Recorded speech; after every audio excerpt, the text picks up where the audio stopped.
우리 사람과 사람의 그 관계에서는 그냥 지나가는 피상적인 만남도 있지만 그 만남을 통해서 서로 삶을 교환하고 그리고 그 만남 속에서 이제 작은 변화들을 경험하게 됩니다.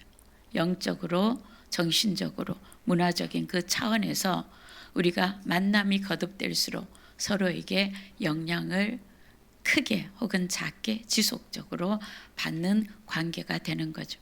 그러면서 그 영향을 받아가면서 우리는 만남을 통해서 조금씩 변화되어지고 만들어져 가게 되는 것이죠. 우리 일생 중에서 아주 크게 중요한 만남들이 있습니다.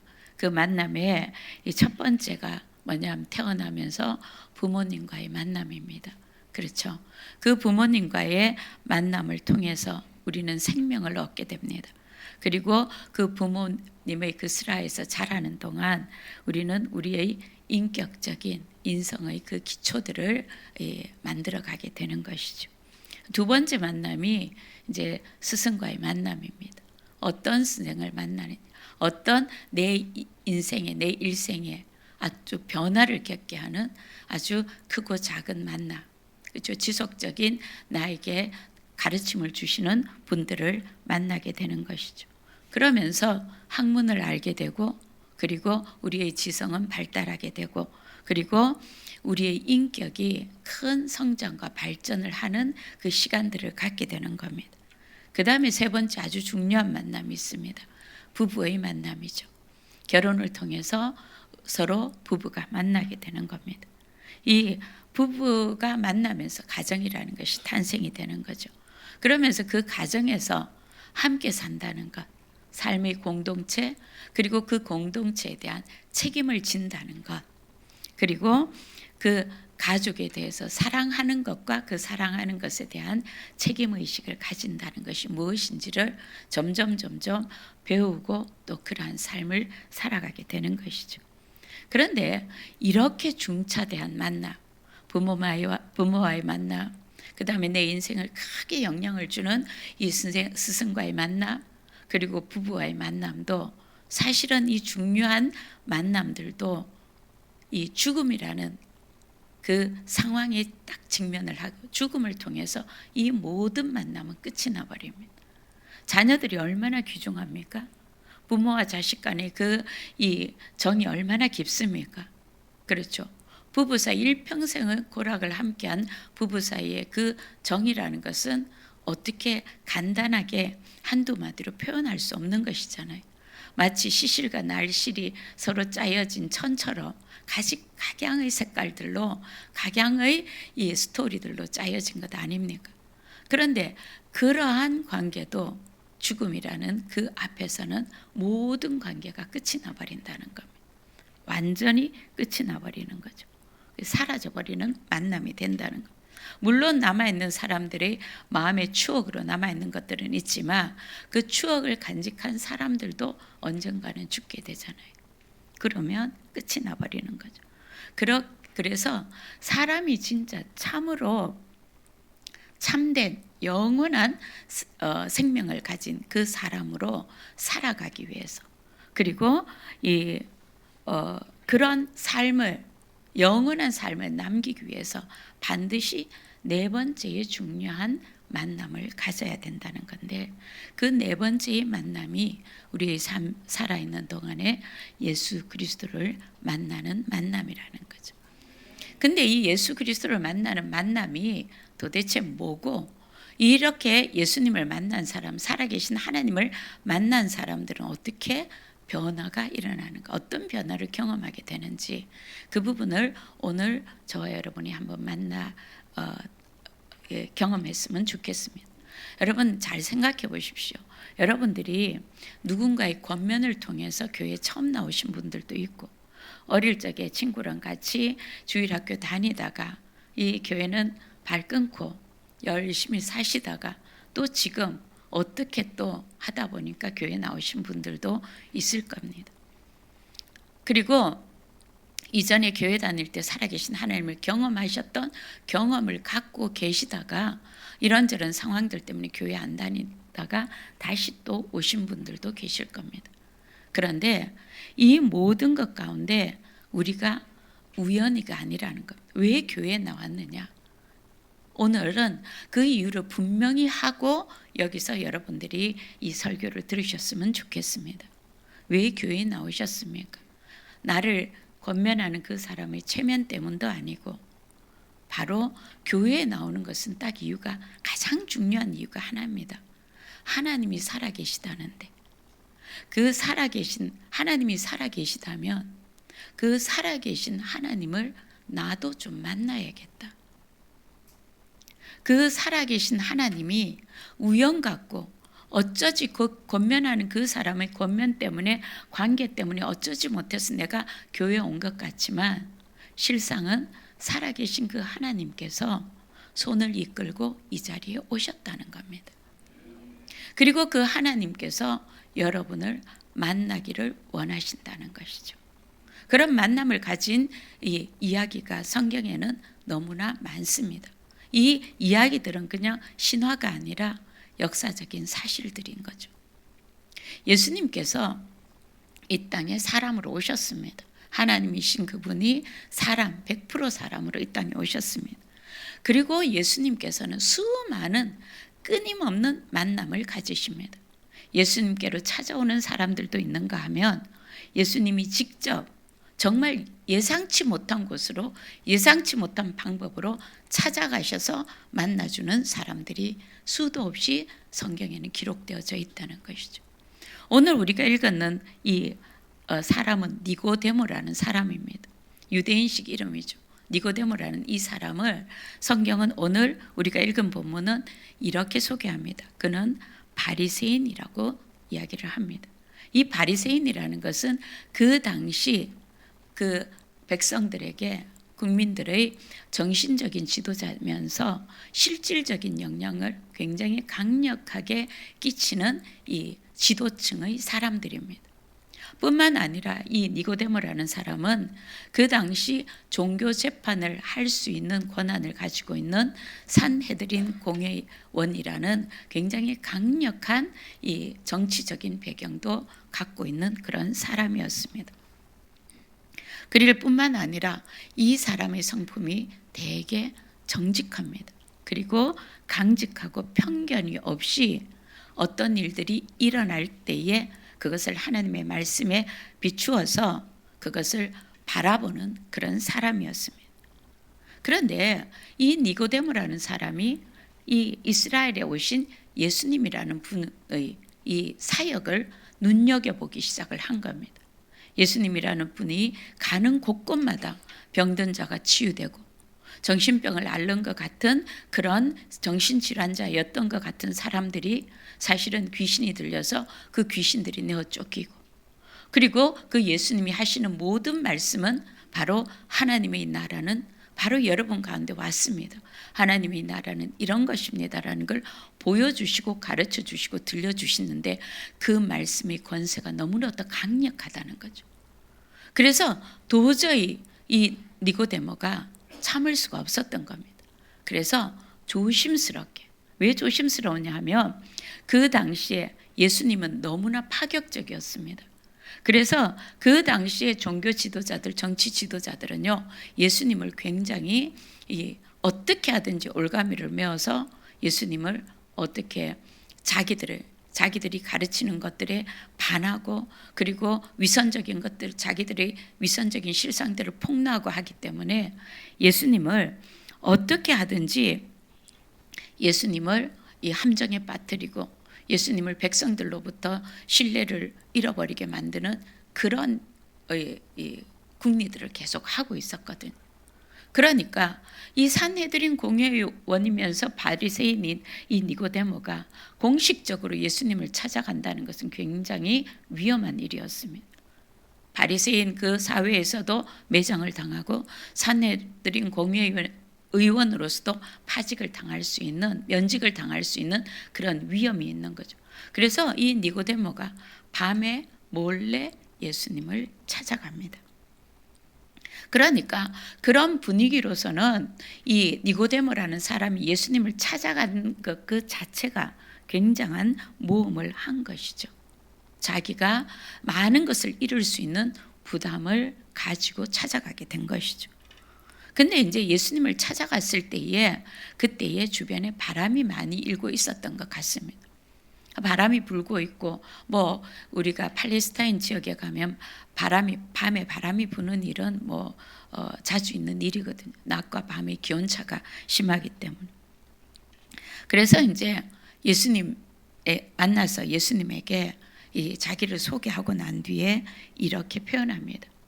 당신은 참으로 하나님께서 보내신 선생이 맞습니다. 당신은 하나님께서 우리 이 이스라엘 백성들에게 보낸 분이 맞습니다. 하나님이 당신과 같이 하지 않으시고는 당신에게서 일어나는 이런 일들은 일어날 수가 없습니다. 그런 기적과 그런 말씀, 권세 있는 말씀과 이런 일들은 도대체 일어날 수 없습니다. 당신이 행하는 모든 일들을 보니 정말 당신은 하나님이 보내신 선생이 맞습니다. 지금 이렇게 표현을 하는 거죠. 그러니까 예수님께서요, 니고데모에게 전후 사정 없이 단도직입적으로 그냥 직설적으로 이렇게 표현합니다. 내가 너에게 진실로 예수님 이 표현을 잘 쓰거든요. 진실로는 반드시 그렇다는 얘기거든요. 그러니까 예수님께서 이렇게 얘기하시는 겁니다. 사람이 거듭나지 않고는 하나님의 나라를 볼 수가 없다. 결단코 볼 수가 없다. 무슨 얘기입니까? 지금 당신은 하나님께로부터 보낸 사람이 맞습니다. 예수님 당신을 통해서 나타나는 기적과 당신의 말씀으로 표현하는 하나님의 나라에 대해서는 이건 누구도 하나님께서 보내시지 않으면 누구도 이런 말을 할 수가 없습니다.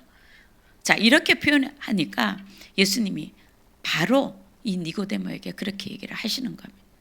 진실로 사람이 거듭나지 아니하면 결단코 하나님의 나라를 볼 수가 없다. 자, 이게 무슨 말이냐 하면은요, 니고데모도 놀랐습니다. 여러분들 잘 못 알아듣겠죠? 니고데모도 못 알아들었습니다. 니고데모는요, 이스라엘 백성을 가르치는 하나님의 말씀을 가르치는 이 선생이었거든요. 지도자였습니다. 그런데도 못 알아듣는 거예요. 그러니까 니고데모가 마치 우리가 지금 여기 예수님이 계시다면 그 질문에 대해서 우리도 비슷한 대답을 할 겁니다.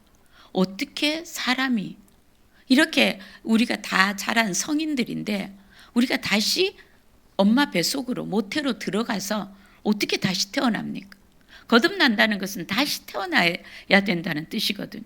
우리가 무슨 재간으로 이 엄마 뱃속에 들어가서 다시 태어날 수가 있겠습니까? 도대체 못 알아듣겠습니다. 거듭나야 된다는 것, 다시 태어나야 된다는 것, 하나님 나라를 보기 위해서는 너무나 중요한 일인데 그게 도대체 무슨 말씀입니까? 이렇게 지금 다시 질문을 하는 거죠. 그랬더니 예수님께서 이렇게 말씀하시는 겁니다. 자, 지금 바람이 불고 있지. 지금 바람이 불고 있는 거, 여러분이 바람이 불면 그 바람이 분다는 걸 우리 다 알 수가 있죠. 모르십니까? 바람이 부는 거 알 수 있잖아요. 뭘 보고 압니까? 나뭇잎이 흔들리고 내 머리카락이 흔들리고 옷이 펄럭이고 그렇지 않습니까? 그죠? 그래서 우리는 바람이 분다라고 얘기를 하죠. 그런데 이 바람이 불고 있는 거 맞지? 그러면 이 바람이 어디에서 시작해서 어디로 가는지 아니? 이렇게 묻는 거예요. 물으시는 거예요. 그런데 바람이 어디에서 시작해서 어디로 가는지는 모르지만 지금 바람이 불고 있다는 것은 알지 않습니까? 지금 예수님 그 얘기를 하시는 거예요. 바람이 내가 어떻게 거듭날 수 있겠습니까? 이 말은 이 말씀에 대한 대답인 거예요. 내가 지금 어떻게 엄마 뱃속에 들어가서 다시 태어날 수 있겠습니까? 어떻게 거듭날 수 있겠습니까? 이 질문을 한 거예요. 그랬더니 예수님이 지금 바람이 어디서 시작해서 어디로 가는지는 모르는데 바람이 부는 건 알죠? 예, 압니다. 거듭난다는 것은 이와 같다. 사람이 성령으로 거듭나는데 이 성령은 하나님의 영이시거든, 하나님이시거든요. 이 성령으로 거듭나는데, 그런데 성령으로 거듭난 사람, 성령으로 다시 태어난 사람은 그냥 자동으로 다 알게 되어 있다. 바람이 불면 머리카락이 날리고 나뭇잎이 흔들리고 옷이 벌럭이듯이 바람이 부는구나 알듯이 거듭난 사람, 하나님으로 말미암아 거듭난 사람은 그냥 알 수 있는 거야. 지금 이 말씀을 하고 있는 거죠. 자, 이렇게 예수님이 설명하셔도요, 니고데모는 약간 수수께끼죠. 오리무중입니다.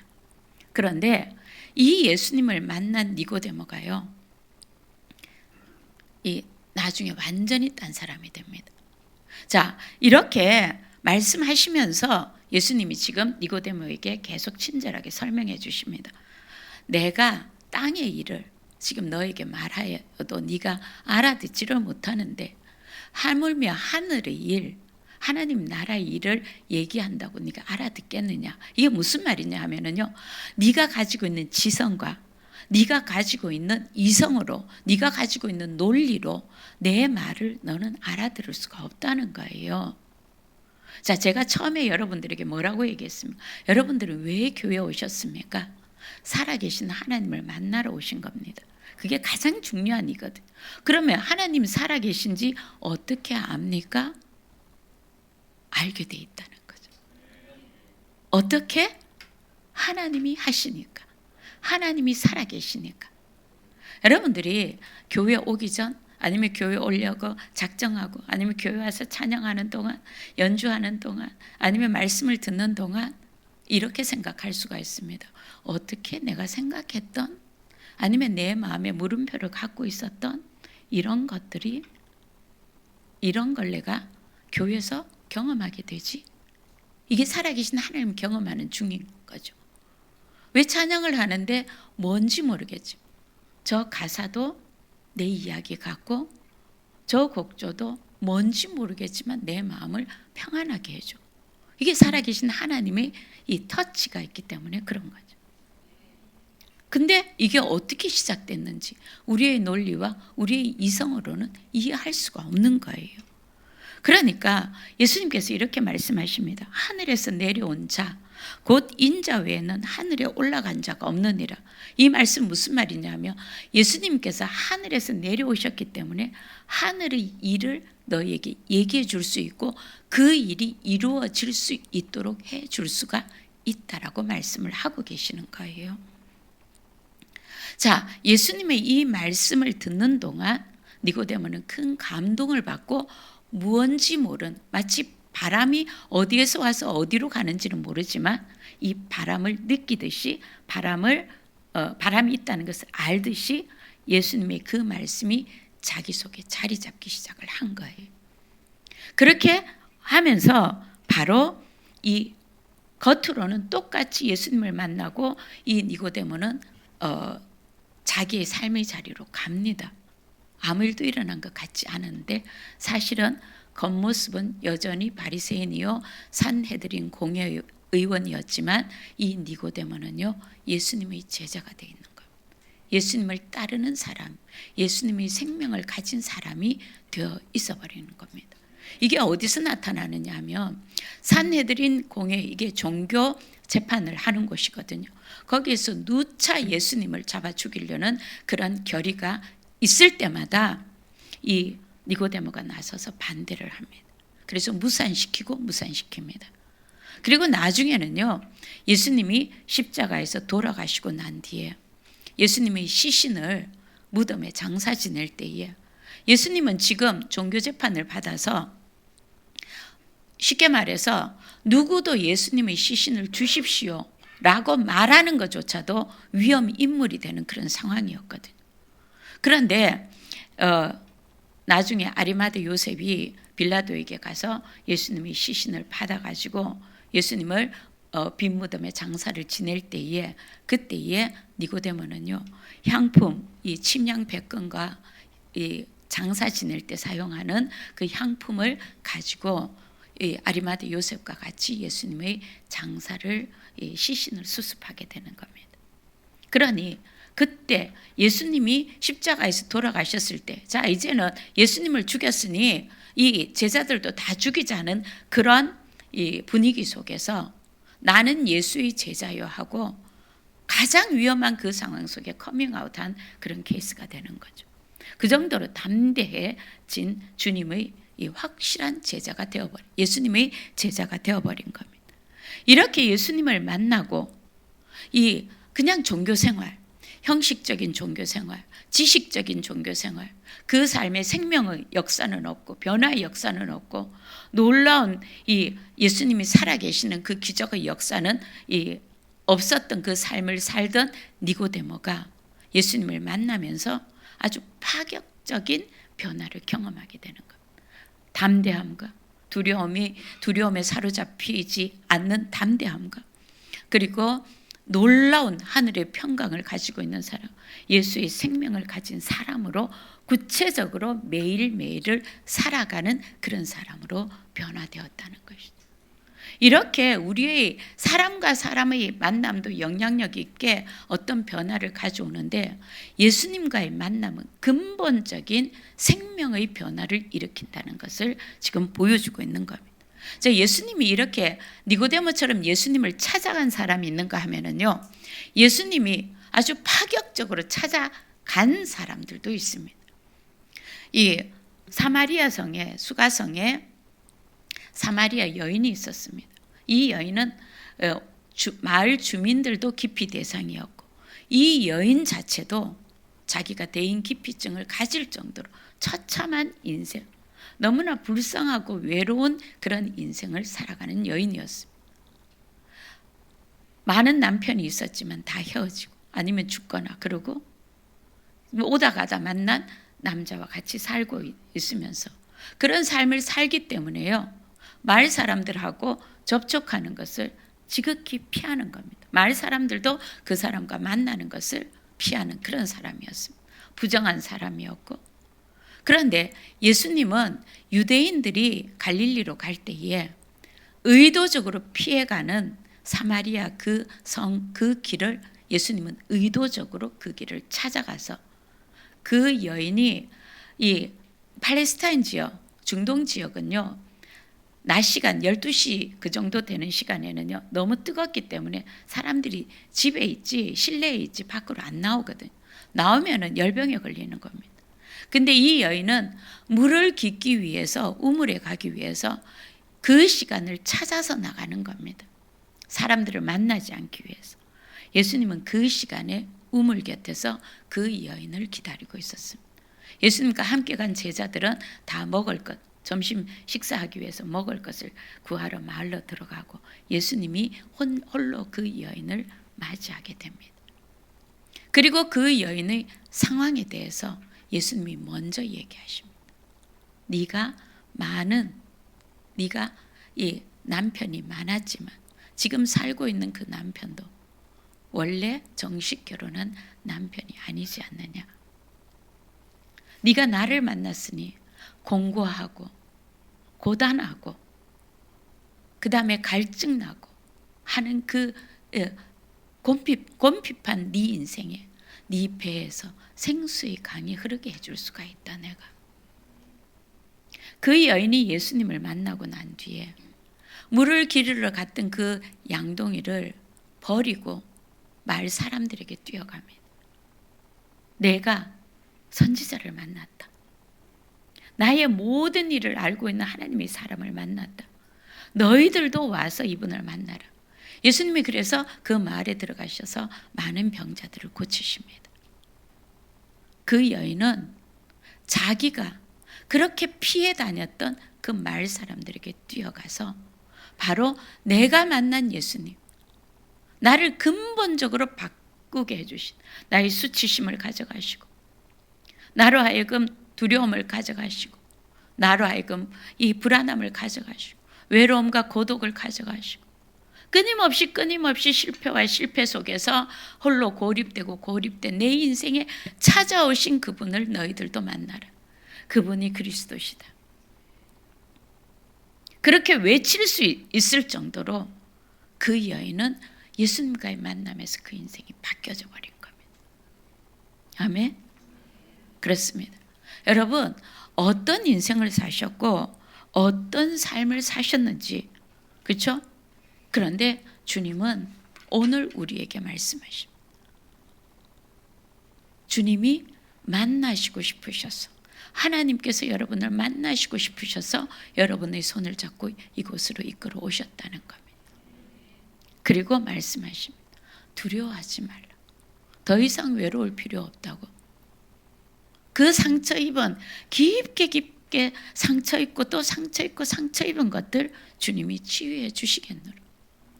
그래서 묶여있는 것들을 자유롭게 해 주신다고. 거기서 끝나는 것이 아닙니다. 담대하게 세상을 살아갈 수 있고 새로운 생명으로, 새로운 인생으로 주님께서 살아갈 수 있도록 복된 인생으로, 그렇죠? 복된 인생으로 살아가게 해주겠노라고 주님은 여러분들을 이끌어 오신 겁니다. 이 여인이 그렇게 절망 속에 갇혀 있고 외로움 속에 갇혀 있던 이 여인은 삶의 방향을 잡은 겁니다. 소망을 갖게 된 겁니다. 삶의 생명을 얻게 된 것이죠. 내가 열심히, 더 열심히, 여기서 조금 더 열심히가 아니라 주님 주시는 그 생명으로 그 배에서 생수의 강이, 생명의 강이 그냥 조금 흐르는 게 아니고 터져나는 그런 이 변화를 경험하게 된 것이죠. 아주 혁명적인 변화인 겁니다. 그래서 예수 그리스도를 만난 사람들은 이 성경에서 이렇게 표현합니다. 그런즉 누구든지 그리스도 안에 있으면 새로운 피조물이라. 이전 것은 지나갔으니 보라 새 것이 되었도다. 이건 선언입니다, 여러분. 누가? 하나님께서. 여러분, 하나님은 인생이 아니시라, 우리 사람이 아니시라 시건을 하지 않으십니다. 하나님은요, 말을 바꾸시는 일이 없습니다. 하나님은 말씀하신 것을 우리의 삶 속에서 그대로 이루시는 분이십니다. 하나님은 말씀하시고 약속하시고 우리 삶에서 그대로 이루시는 분이시라는 겁니다. 하나님은 오늘도 살아서 역사하셔서 우리의 인생을 이끌어가고 계시다는 겁니다. 여러분, 먼저 교회에 온 이 사람들이 있죠. 여러분들에게 증언할 수가 있습니다.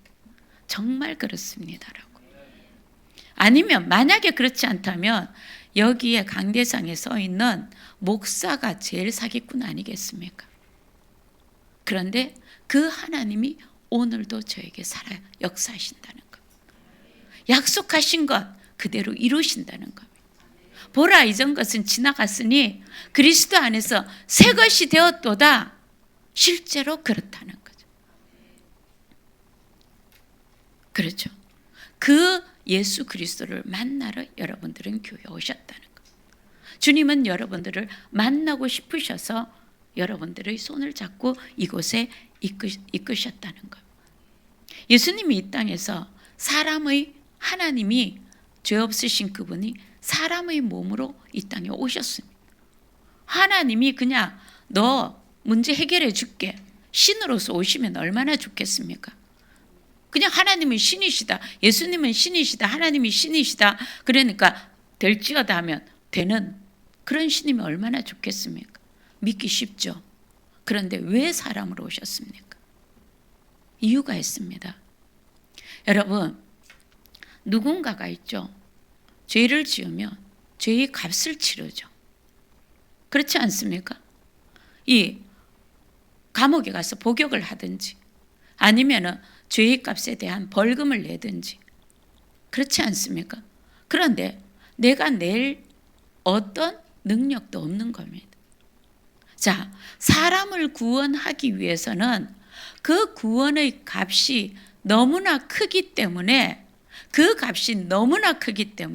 사람 평생 동안 이것을 지불할 수 있는 인생은 없노라라 하고 성경은 잠언서에서 기록하고 있습니다.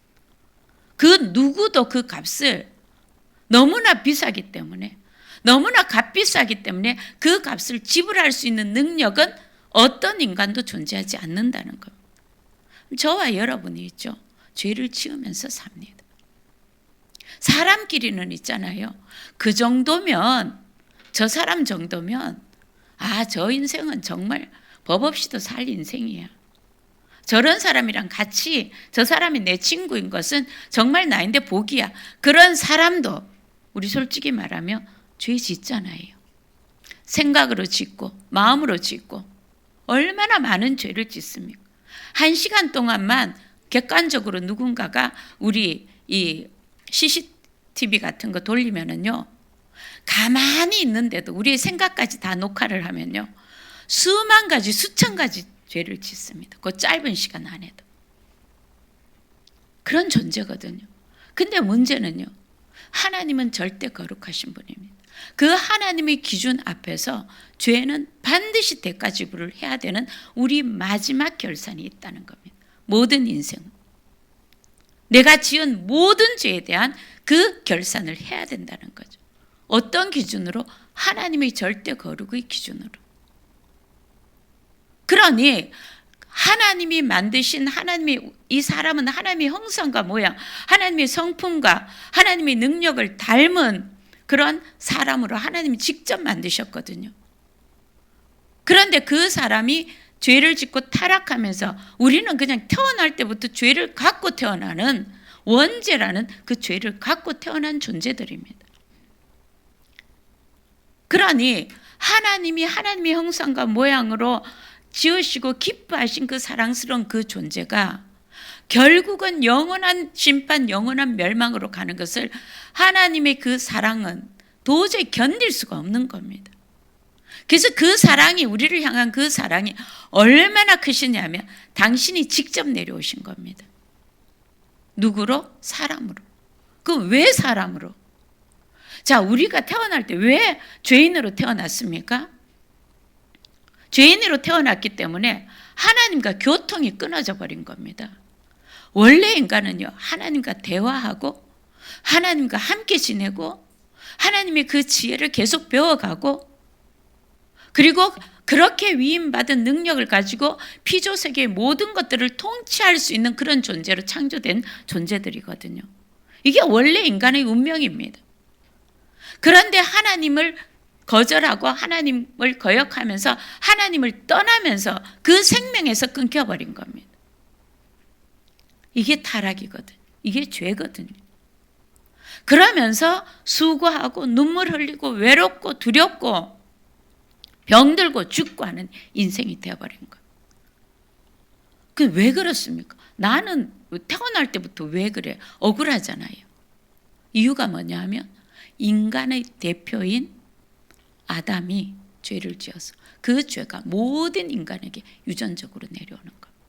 이게 대표성입니다. 미국인들이 지금 전쟁 반대하는 사람들이 얼마나 많습니까? 근데 미국이 전쟁하잖아요. 우리 그렇게 표현하죠. 이유가 뭡니까?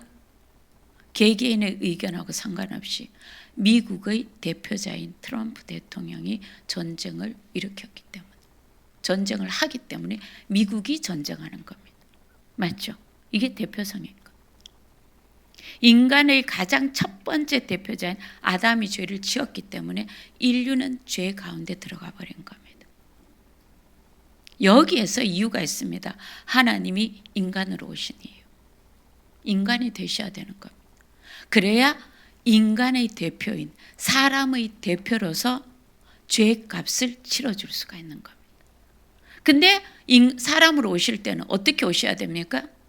죄 없는 사람으로 와야 되기 때문에.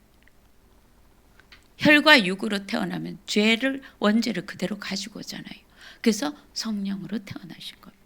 사람의 몸에서, 사람으로, 100% 사람으로. 그래서 사람의 삶을 사셨습니다. 그런데 죄를 짓지 않았습니다. 희노애락이 다 있으셨습니다. 감정이 있습니다. 슬픔이 있습니다. 분노가 있습니다. 그런데 죄를 짓지 않으셨습니다. 그리고 우리의 죄를 가지고 십자가에 달려 죽으셨습니다. 죄의 싹시, 죄의 대가가 죽음이거든요. 죽음과 저주거든요. 그래서 예수님이 나무 십자가에 달리셨을 때에 예수님은 저와 여러분, 아담에서부터 이 인류가 끝나는 그때까지의 모든 인간의 죄가 예수님의 이 십자가에 예수님에게 다 올려진 겁니다. 자, 그럼 죄의 삭은 사망이죠. 그럼 예수님은 죽어야죠. 죄의 값을 치르시려면 죽어야죠. 그래서 죽으셨습니다. 십자가에서. 그래서 아까 무덤에 장사 지냈다고 말씀드렸죠. 무덤에 장사 지낸 바 되었습니다. 그런데 우리들의 죄는 죄의 값으로 사망, 죽음으로 들어갔다면 예수님 본인은 죄가 없으시잖아요. 죄 없는 분은 하나님의 이 법칙에 따라서 사망은, 죽음은 죄만 삼킬 수 있거든요. 예수님은 죄가 없으세요. 그래서 예수님이 사망 권세를 깨뜨려버리고 무엇으로? 생명으로 깨뜨리고 부활하신 겁니다. 이게 예수님 부활 사건인 거예요. 기독교의 부활이 없으면요, 이거는 인류들이 온 인류 중에 단 한 번도 없었던 사건입니다. 그러니 사람이 논리와 이성으로는 이해할 수 없는 사건인 것이죠. 그렇게 예수님은 우리의 죄값을, 우리의 저주를 지시고 죽음으로 들어가셔 죽으셨습니다.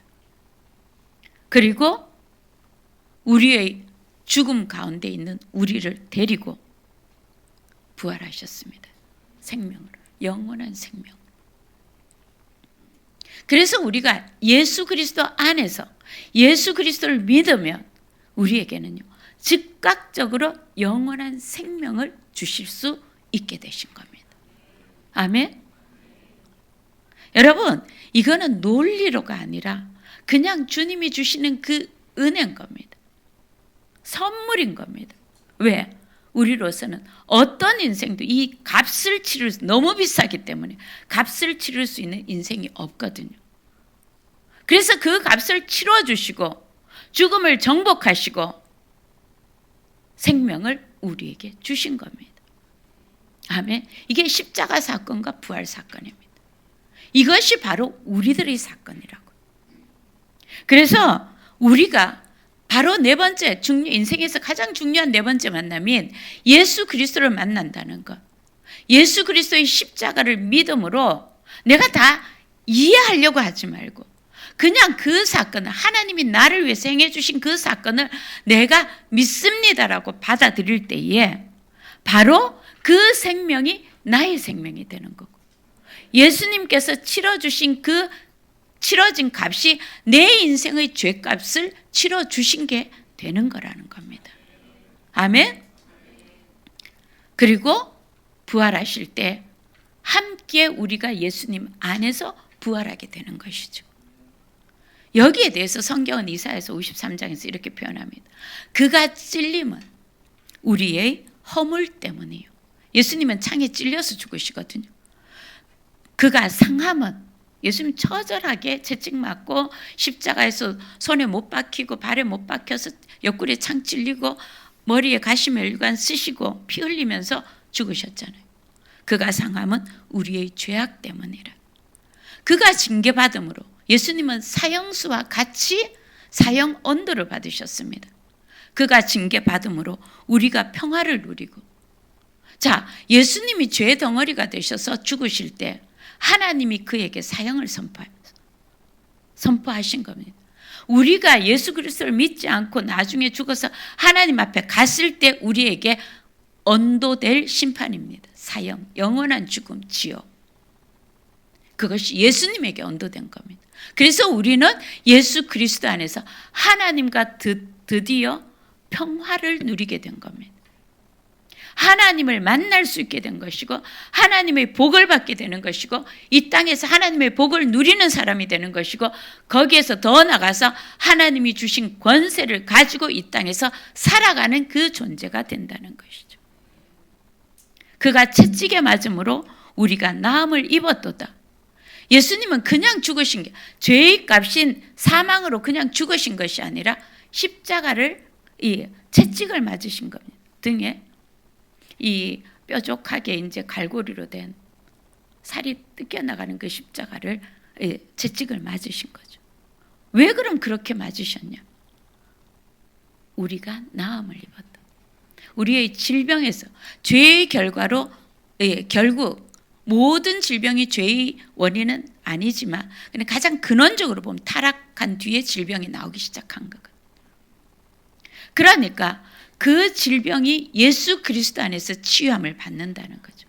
그래서 예수님이 이 땅에 오셔서요, 수많은 환자들을 다 고치셨습니다. 예수님께 나오는 사람들은 모두 다 고치셨습니다. 그렇게 예수 그리스도 안에서 우리의 질병을 치유함을 받을 수 있게 우리는 각기 제기를 갖건을 우리의 죄를 그에게 하나님께서 담당시키셨도다. 이게 십자가 사건인 겁니다. 그 십자가 사건을 내가 믿을 때에 바로 회복의 역사, 하나님과의 그 평화의 역사, 치유받음의 역사, 그리고 우리가 받는 그 징계에서 자유케 되는 역사가 바로 우리 개개인들에게 일어난다는 것이죠. 우리 인생에서 구체적으로 풀리고 일어난다는 것. 예수님이 나무 십자가에 달려서 죽으셨습니다. 그런데 하나님의 말씀에 나무에 달리는 자마다 저주함을 받은 자라 그랬고, 죄가 있는 사람은 반드시 저주가 있습니다. 심지어는 저주가 막 혈통을 타고 내려오잖아요. 그런데 그 저주가 끊기는 겁니다. 저주로부터 자유케 해주시는 겁니다. 그러니 나는 안 되는 사람이야. 나는 실패한 인생이야. 나는 뭐 잘 될 수가 없어. 이렇게 끝도 없이 말하던 인생이 회복이 되기 시작한다. 복덩어리가 되기 시작한다는 것. 복의 근원이 되기 시작한다는 것. 바로 뭐냐 하면 아브라함의 복을 받게 된다. 아브라함의 복이 무슨 복이냐면 복이 대대손손 흘러내려가는 복의 근원이 되는 복이 아브라함의 복입니다. 그렇죠. 이렇게 십자가에서 우리를 용서해주고 그리고 그 용서함을 받고 우리는 죄인의 옷을 벗어버리고 예수 그리스도의 그 의의 옷을, 그것이 우리의 신분이 되는 것. 하나님 앞에서 우리는요, 예수 그리스도를 믿게 되면 우리는 하나님 앞에서 예수님처럼 대우를 받게 되는 겁니다. 여전히 내가 죄악이 있습니다.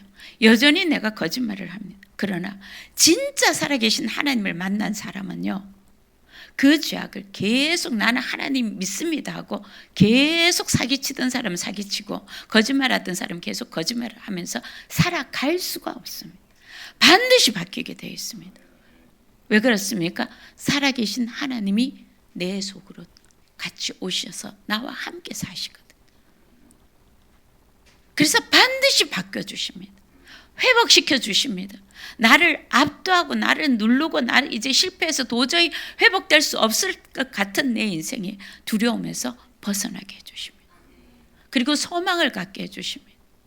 그리고 할 수 있는 능력을 주시는 것이죠. 이게 바로 예수님께서 십자가에서 우리에게 해주신 바로 그 일인 겁니다. 바로 그 예수님을 만나셔야 되는 겁니다.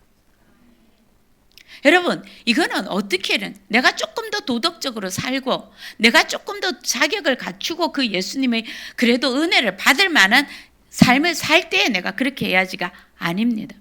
예수님이 십자가에 달리셨을 때 좌편 강도와 우편 강도가 사형 언도를 받은 두 사람이 같이 예수님과 십자가에 달렸습니다. 근데 좌편 강도는 너나 내나 우리는 다 같은 사형수지하고 예수님을 조롱했습니다.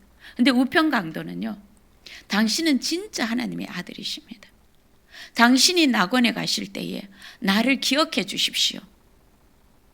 그 순간 예수님 뭐라 하셨어요? 네가 오늘 나와 함께 낙원에 이를 것이다. 예수님을 영접하는 순간 즉각적으로 구원의 역사가 일어났다는 겁니다. 다시 말해서 이 말은 무슨 말이에요?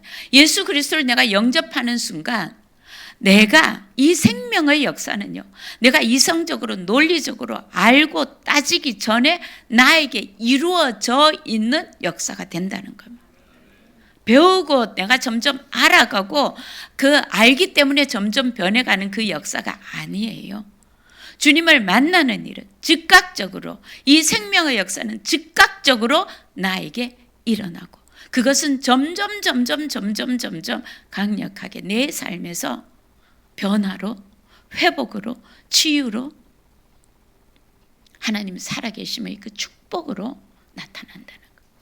여러분, 하나님께서 자기 생명을 주기까지 우리를 사랑하셨다면 무엇인들 못 주겠습니까? 뭔들 안 주시겠습니까?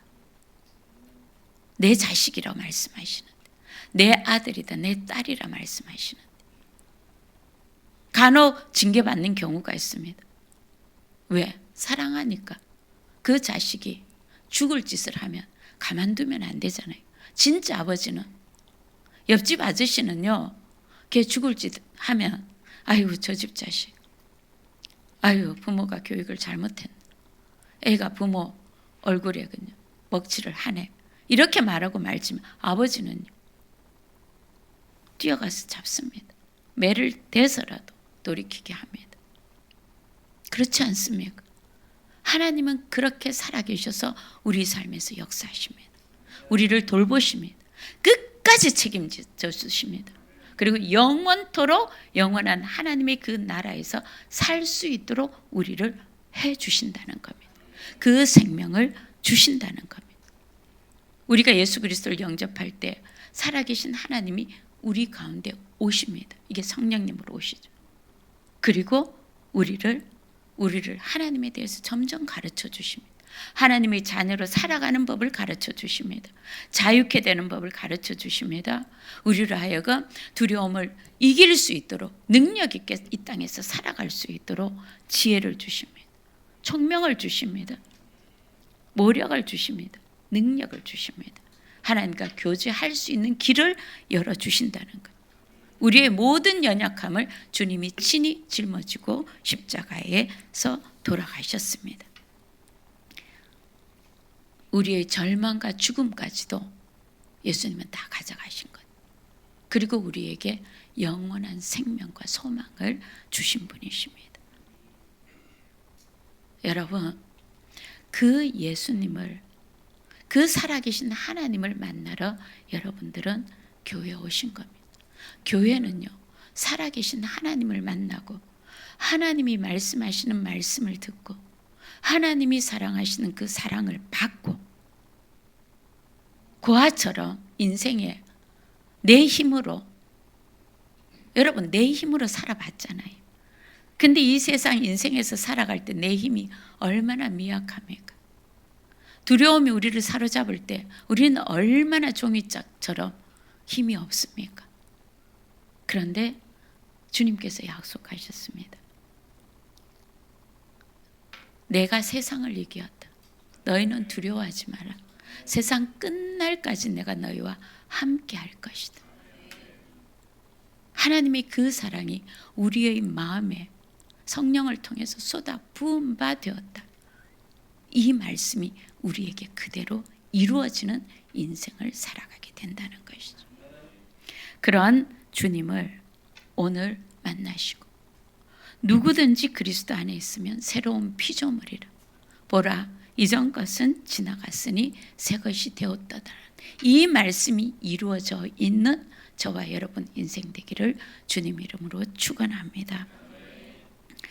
예, 제가 잠시 기도하고 여러분들이 영상 하나를 보시고요. 그리고 기도하고 영상 준비해 주세요. 기도하고 영접 기도 주님을 내 안에 나의 하나님으로 모셔드리는 그 기도를 도와드리도록 하겠습니다.